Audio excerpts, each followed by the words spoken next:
Hello, everybody. How's everybody's doing? I am alive and kicking.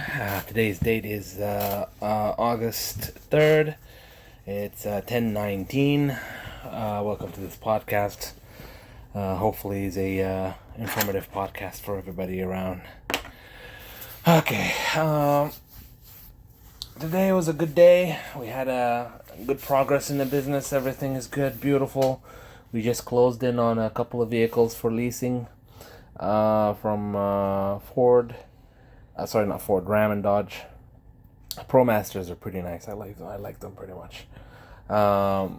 And we're gonna be sending. Gonna be using them here in London, but we'll see.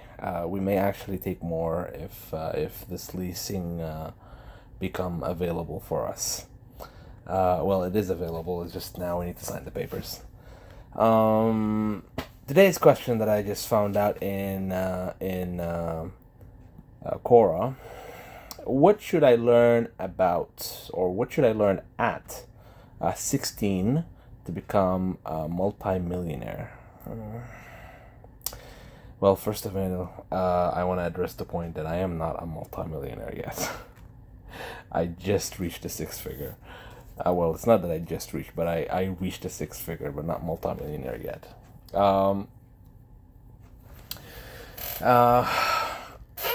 always say your first 100,000 or your first 100,000 is like the hardest thing to get, or the hardest things to achieve.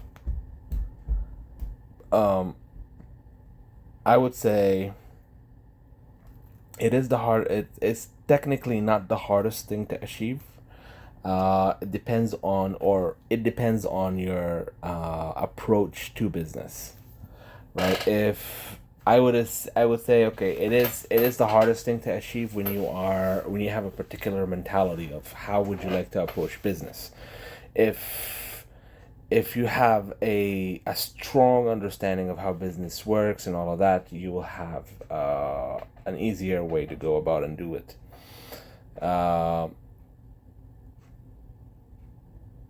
I'm not gonna say you need to learn this by say, but I would say what's the things that you need to have for you to actually do to need actually to achieve that or to reach to that point. The first thing I would recommend you is to find. I'm not gonna tell you find a mentor. Mentors are not gonna say a waste of time. They give you ideas. They do give you ideas, but they don't have the same. What can I say? This same directional goal that you have, and majority of mentors won't just come and get you, right? They don't do that. And when you reach out to mentors, the majority of 16-year-old guys or girls, they don't think about how to approach a mentor, or what is the beneficial for a mentor to get whatever from you, right? Because you need to give out something for you to actually be mentored. Like, why would a mentor waste his time on a 16-year-old kid or a girl? They won't.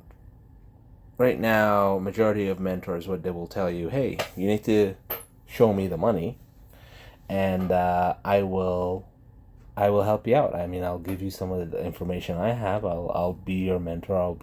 And the money is basically a proof of commitment, right? Majority of the time, it is the proof of commitment.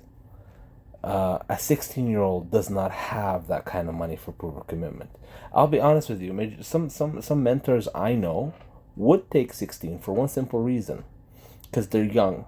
They're young and they're hungry for work, and they're hungry for learning. They may take them for that.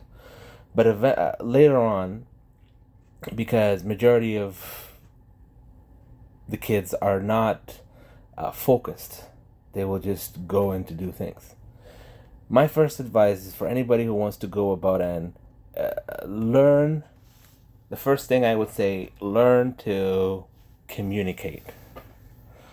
Learn to communicate. The first thing you need to know, learn to communicate. That is one of the first skills that you need to learn. I'm a very, very I'm a very strict guy into the code. Like, let me give you my problem.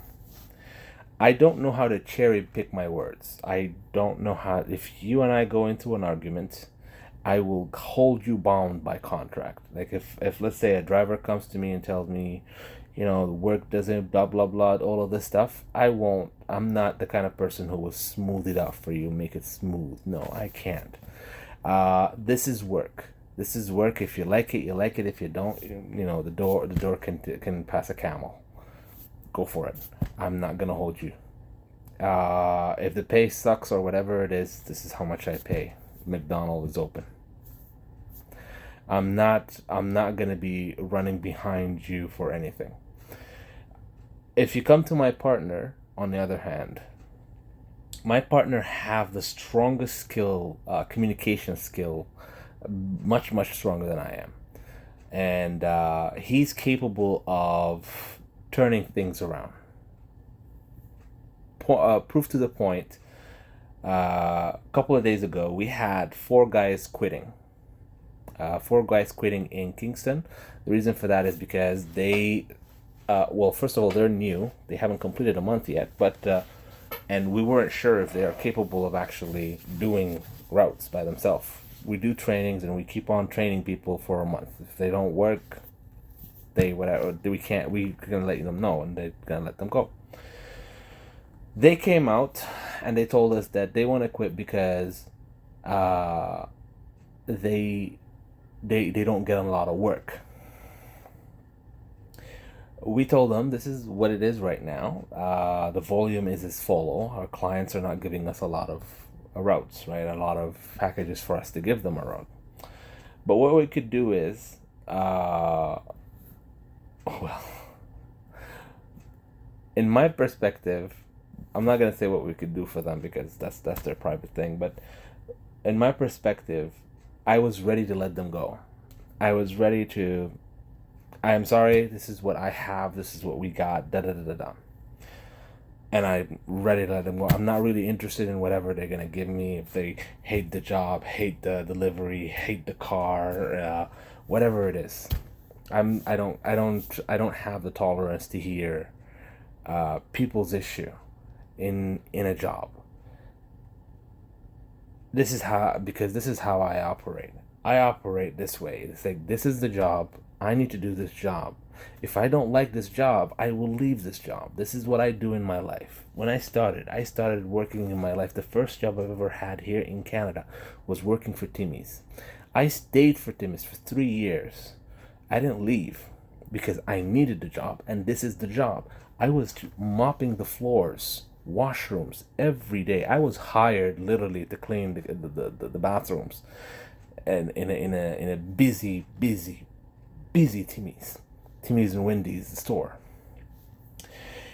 I was literally scrubbing the floors. I did not go into the front store yet. I was just cleaning, strictly getting garbages all day long. It is one of the most disgusting jobs you'll ever do. That is the job. That is how bad it is.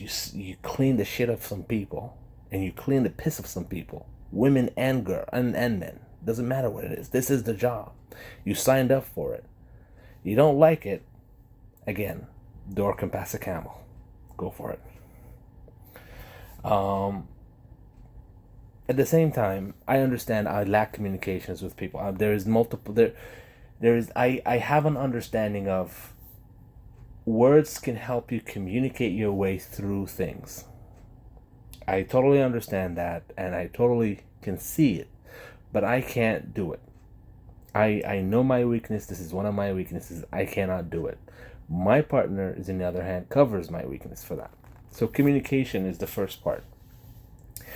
Second part. Well, I should be saying that's your first part. When you communicate, you need to. Well, I'll just say the second part. The second part is literally try to find someone who have the same vision as you are. On and then again, this is not a skill for you to learn. This is something that you need to first understand, that you need to understand basic understanding that your partners is the one who's going to cover up whatever skill you're missing. So when you're picking up a partner or you're talking to someone, or it doesn't necessarily cover up your downfalls, but at least compliments you. That's something I think everybody needs to look at. And that's the first thing. It could be your best friend. As long as you guys both have the same vision, they have the same understanding, it's fine to make mistakes, but you always have to learn. Another, well, I guess in this particular thing it's considered a skill. You guys need to understand basic accounting, I guess, accounting terms, accounting references, anything that's related to business accounting, strictly business accounting. You can definitely hire an accountant for it to help you with it, but at least you have to understand how accounting works, how the CRA takes your income tax, how pension plans are paid, how EI is paid, how income tax works, how gain tax work, how what is expenses, what is gross income, what's net income, right? What's a share and stuff like that. You need to know these stuff. You need to understand. I would say at the beginning, basic accounting skills, basic accounting,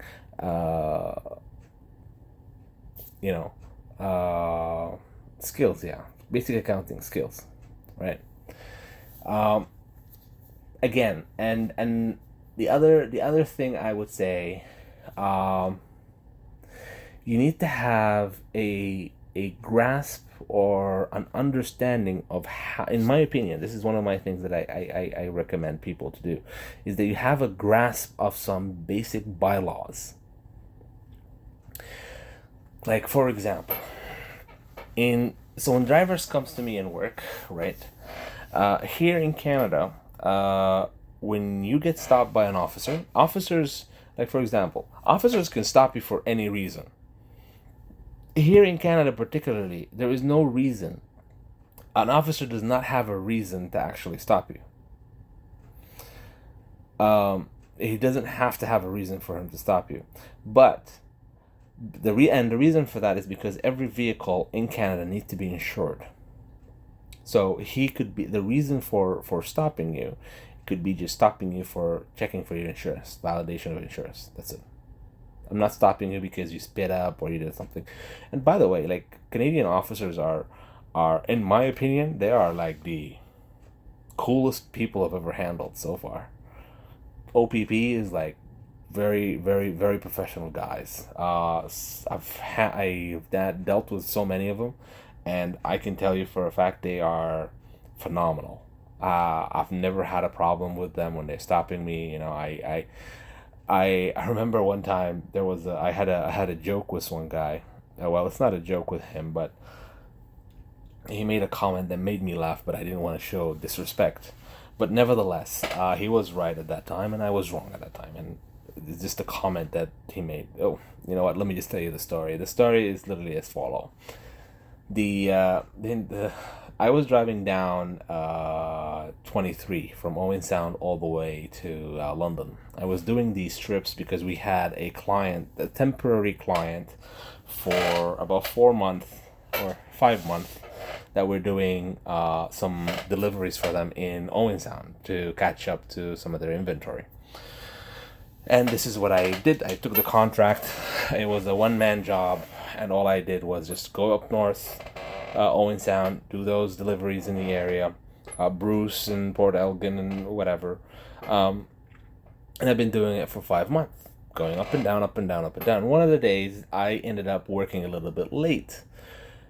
And I was driving back down to London on 23, and it was literally 10 p.m. in the morning, at night, 10 p.m. So I was hitting the ground at 105. 105, I was jamming, and the speed limit was 80. I was just ramping it at 105, and it was dark. I'm not going to say it wasn't dark, and the officer name was Chris. He basically, I was going south, he was going north, and the lights are on. The minute the lights are on, I literally just stopped. He came to me, and he's like, so why did you stop? And I was like, well, you and I are the only people on the road, sir, and I know exactly why you stopped me. I was doing 105 in on an 80, above the 20 limit. He's like, so why you're speeding up for this? I was like, sir, I woke up at 5 a.m. in the morning, and this is me heading home to London from Owen Sound, and it's 9 o'clock. By the time I get home, it's gonna be 11:30, and I'm gonna be slapping into the bed to wake up again at 5 a.m. in the morning and do the same thing over again. So you're like, you're coming from work? Yeah, I'm coming from work. I gave him my insurance. I gave him my driver license. The officer, Chris, God bless him. He's a nice guy. He's really a nice guy. He gave me a warning. Let me go with a warning. He's like, can you just put it down for me? It's a bit dark, and if all of a sudden the guy comes in front of you, and you're going at 105, you know what's gonna happen to that guy? He's gonna be gone, right? I wanted to say to him, if I was going, because normally here, OPPs, by the way, this is a point you need to know. OPP here don't stop you if you're around 15, above 15 kilometers per hour. So if it's 80, you can drive 95 and they won't stop you. You can push it up to 97 if you want to, but 95, they don't stop you. They just let you go. And that's a good thing. I like that. Very, very, very, very nice of them. So in my head, I wanted to respond back. Even if I go by 95 or 100, for that matter, whatever is gonna happen to that person at 105, it's gonna happen to him at 100. It doesn't make any difference. I wanted to laugh that. I wanted to say that out loud, but I'm blessed that the guy just gave me a warning.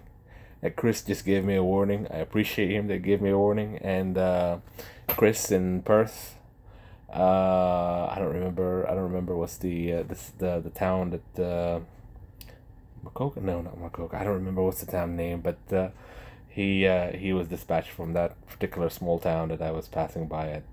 There are two towns that you pass by. Mitchell. There you go, Mitchell. I think he was dispatched from Mitchell. So, yeah. So, if you're seeing this, I appreciate you. I love you too. So yeah, the other thing is that you need to understand the bylaws. The bylaws are related to your particular business, right? You need to understand how to read basic laws, or how to read basic contracts, or how to read basic. The more your business goes, grow bigger and whatnot, you need to learn complex language, and this is something you would need to understand. Like some of the bylaws that we have here in Ontario, delivery drivers, particularly delivery drivers, they cannot be smoking or drinking in a you can't smoke, you can't vape, you can't drink, you can't eat in your vehicle, even if it's on park and it's operating. You have to actually get out of the car and do it, which is a little bit weird. Even if you're parked, and let's say you turned off the vehicle, even if you turn off the vehicle and you parked, you can't be vaping inside the car, you can't be smoking inside the car, you can't be drinking inside the car, even though you have cup holders. It doesn't make sense, but nevertheless, you can't do it on a commercial vehicle particularly. And an officer can, and I've seen this happen, an officer can actually ticket you for it. A little bit weird, but that's one of the things that we tell our drivers as well. And you would see it actually happen in a patroller. You would see an officer who actually had a tin cup in it. He's not supposed to be drinking in it, according to my understanding from the bylaws, because the patroller is considered a commercial vehicle. The This information, I literally got it from an MTO officer. We were heading westbound toward Coburg from Belleville. One of my drivers, Mustafa. No, not Mustafa. Who was it?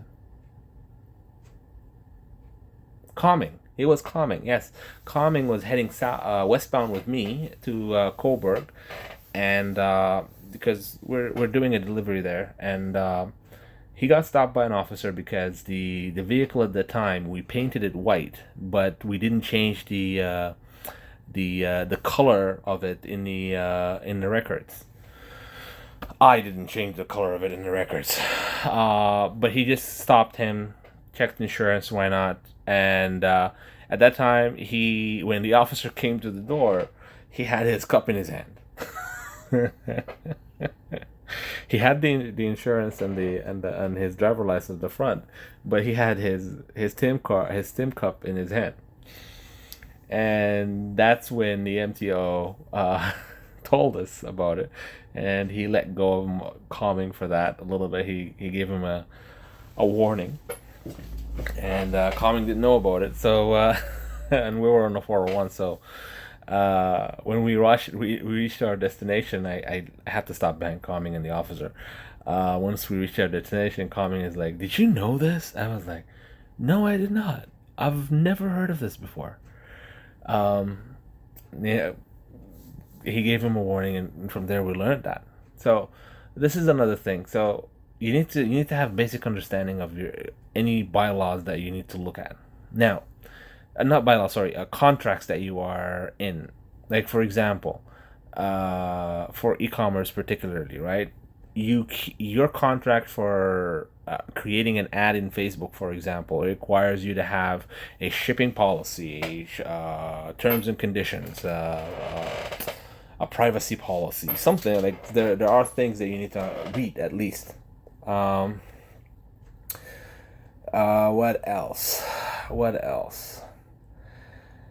Now, you need to learn a HR skill. Figure out who are good people for you, who are not good people for you. You need to see if you are capable of, like, in general, understanding what who's good for your business and who's not good for your business, right? You have to at least have a minimum understanding of how to hire people. And this is a good one. I just remembered it. Besides HR, it's pretty much common sense HR. You need to learn how to put one of those skills that you need to have is that you need to learn how to build processes.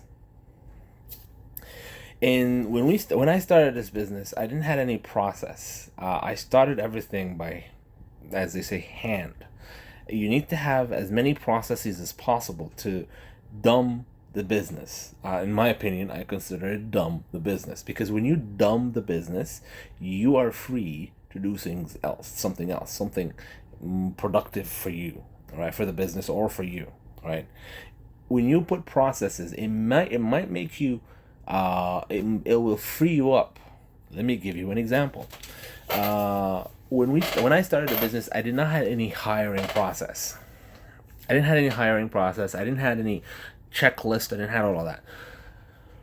For us, when we advertise for our jobs, from my own experience, long descriptions does not help us find drivers. Long description does not help us find drivers. Short descriptions help us find drivers.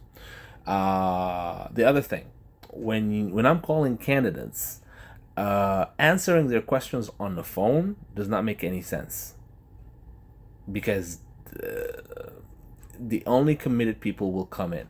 If they're not committed, they won't come in for the interview. So I don't waste my time with anybody on the phone. I tell them, hello, I'm only here to set up a time for an interview. I'm not here to answer questions. I'm only here to set up a time for an interview. I have a slot from this time to this time. do you have a time to, or this time to this? I'll give them like 2 options to decide or 3 options to decide, and I ask them which one is working for you. Now, before I book you in quickly, I just have 3 questions I need to ask. Are you okay with 60 pound lifting up 60 pounds and whatnot? You have a G license and clean record, or G2 or a clean record, right? And first and the last thing, are you able to work in Canada?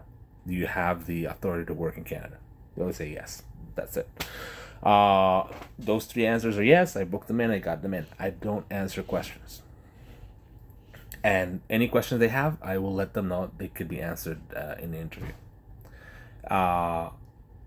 When I meet them up, I have a checklist of information that I need to share with them. Once I finish this checklist with the information that I need to share with them about the job, details, whatever it is they need to know about it, I give them a copy of it and I let them sign my copy. So when they get hired, I have a lot of people coming back to me telling me I didn't say things with these documents when they signed. Hey, this is what we discussed. 1, 2, 3, 4. This is the checklist. I gave you a copy of it, and I have a copy of it, and this is the copy that you signed for me. Most of the time, because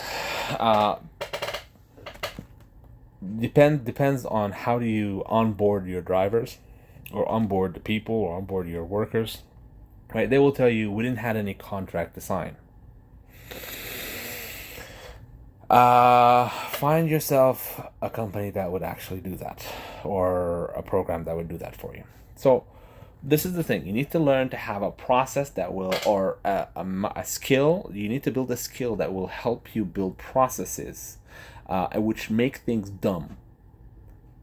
In my opinion, I consider it to make things dumb. When you make things dumb, anybody can actually come in and replace you. I have a guy working in Kingston, running all the hiring for me. Dumb. Not necessarily the guy is dumb, but the process is so dumb he could do it. Anybody could do it, and he's following that process. When you come, for example, when we do our invoices and stuff like that, I actually hired a developer in Fiverr, and I built a website that actually does all of the calculations for me, all of the invoices that I need to do, all of that stuff, and I'm using that website. It's literally all I'm doing is just getting the numbers, input it, it does all the calculation for me.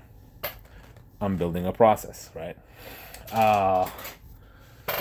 And literally that's it. The more processes you have, the smoother the work would be, the more time you would get free. So learn how to actually build processes, systems that could actually dumb the work up for you. So you could free yourself up. The other thing is, the other skill I do recommend people to look at, like, I don't know if it's considered a skill or not, but it's the ability to learn. Be open to learning. I don't say that I am. I don't know if I am or not, but from my own perspective, I don't think I'm an egoistic person. I don't say no to information. I don't say no to talking to people about things that we can talk about, or information that I need to learn about something, or even if I know the information, I don't mind listening to it again. I'm the kind of person who would talk to you about it. So maybe I will learn something, 1 or 2 from you, right? And this is what I recommend. I recommend that you actually learn how to be not only a good communicator, but a good listener, and at the same time, a learner. Because the more you listen, the more you learn, the more, in my opinion, your skills of improves. Even though you're repeating these things over and over again, your memory actually get better. Your understanding of things get better, right? Like,